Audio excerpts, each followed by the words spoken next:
Sa gabi, bago ka mahiga, bago ka matulog, lumuhod ka sa isang sulok. Magpasalamat ka sa Diyos sa Kanyang kabutihan. Panginoon, salamat po. Iniligtas mo kaming pamilya sa maghapon. Salamat po sa mga biyayang natanggap namin. Salamat sa iyong pag-iingat. Sana ingatan mo kaming patuloy sa magdamag. Alalahanin mo ang aking asawa at mga anak.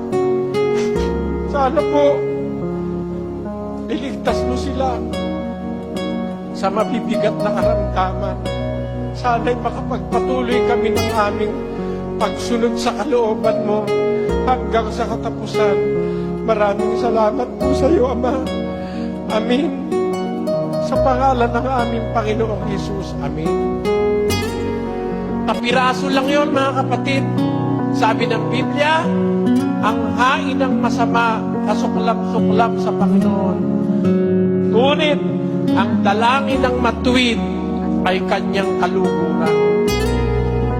Sa bawat pagtalima mo, anak, sa iyong ama't ina, sa bawat pagmamahal na iukol mo sa iyong ama't ina at paggalang, natutuwa na ang Diyos. Hindi mahal ang kaluguran ng Diyos. It is within our resources and within our reach. Lalo na kung tayo nagpupuri sa pamamagitan ng pagpapasalamat. Kaya huwag niyong kakalimutan, mga kapatid,